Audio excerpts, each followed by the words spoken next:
చందాదారులు ఎవరు, మార్గదర్శిలో వారి వివరాలు తెలుసుకోండి, పత్రికల్లో విస్తృత ప్రచారం కల్పించండి. రిజిస్ట్రీకి తెలంగాణ హైకోర్టు ఆదేశం జారీ చేసింది. మార్గదర్శి చిట్ ఫండ్ పైన, మార్గదర్శి ఫైనాన్స్ చిట్ ఫండ్ పైన హైకోర్టు చాలా తీవ్రంగా వ్యాఖ్యలు చేసింది. అసలు ఈ మార్గదర్శిలో ఉన్న చందాదారులు ఎవరు, కస్టమర్స్ ఎవరు, వాళ్ళ వివరాలే లేవట. వాళ్ళ వివరాలను మీరు అడగండి, తీసుకోండి, దానికి సంబంధించి అవసరమైతే పత్రికలలో పెద్ద ఎత్తున విస్తృతమైన ప్రచారం కల్పించండి అని చెప్పి హైకోర్టు కీలకమైన వ్యాఖ్యలు చేసింది. దాంట్లో ఇలా తెలంగాణ రాష్ట్ర ప్రభుత్వానికి, ఏపీ ప్రభుత్వానికి ఇద్దరికి కూడా నోటీసులు ఇచ్చింది హైకోర్టు.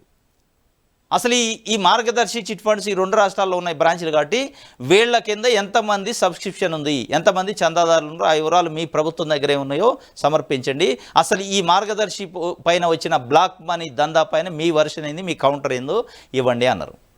ఇటు తెలంగాణకు సంబంధించి ప్రభుత్వం తరఫున పాల్గొన్న న్యాయవాది కానీ, అటు ఏపీ ప్రభుత్వం తరఫున కోర్టు ముందు ప్రజెంట్ అయిన న్యాయవాది కానీ ఇద్దరు మౌన దీక్ష చేశారట. ఏంటి మౌన దీక్ష? మొత్తం మీద ఈ మార్గదర్శిని కాపాడే ప్రయత్నం ఇటు రెండు ప్రభుత్వాలు చేస్తున్నాయి, కూడబలుక్కొని చేస్తున్నాయట. అంటే 2600 కోట్ల రూపాయలు బ్లాక్ మనీ దాచిపెట్టిన మార్గదర్శి పైన చర్యలు తీసుకోవడానికి మీరు వెనకం చేస్తున్నారు, మౌనం పాటిస్తున్నారు, మౌనవ్రతం పాటిస్తున్నారు. అంటే దాని అర్థమైంది ఈ 2600 కోట్ల రూపాయల బ్లాక్ మనీ ఈ నాయకులకు సంబంధించిందా? అటు తెలంగాణలో కానీ ఏపీలో ఉన్న తెలుగుదేశం పార్టీ సింపథైజర్స్, తెలుగుదేశం పార్టీకి సంబంధించిన నాయకులకు సంబంధించిన బ్లాక్ మనీ దాచిపెట్టిండా రామోజీరావు గారు. అందుకే మీరు దాని గురించి బయట పెట్టడానికి భయపడుతున్నారా, సాహసం చేయట్లేదా అనేది ఇలా పెద్ద ఎత్తున చర్చ జరుగుతుంది. హైకోర్టు స్పష్టంగా చెప్పింది.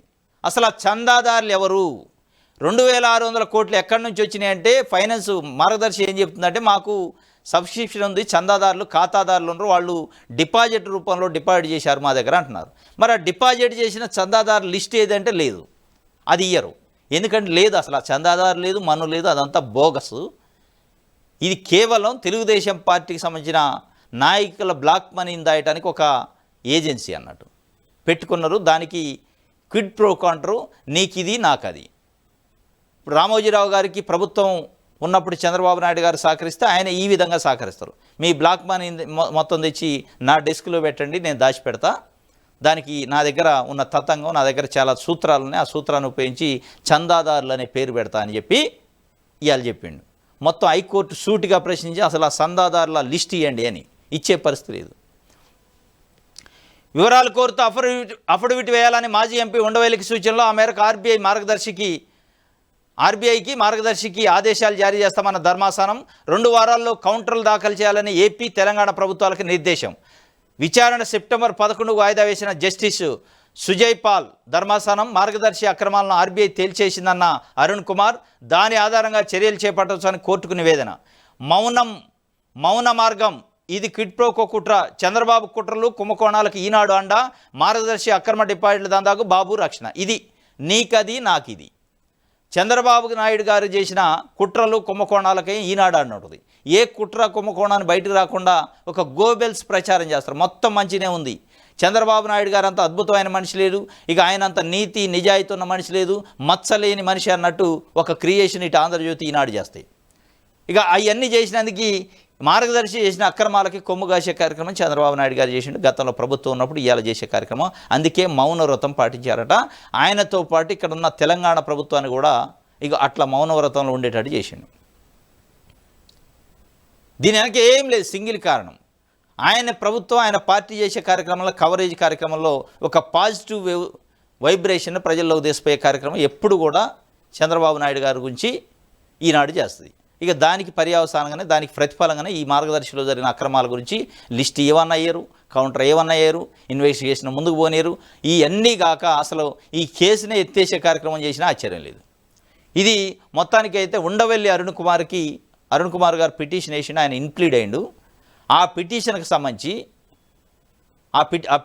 సంబంధించి హైకోర్టే డైరెక్ట్గా అఫిడవిట్ వేయండి, మీరు ఒక పిటిషనర్గా అఫిడవిట్ వేయండి మా ముందు, మేము ఆదేశిస్తాం అటు తెలంగాణ ప్రభుత్వాన్ని, ఆర్బీఐని, ఇటు ఏపీ ప్రభుత్వాన్ని.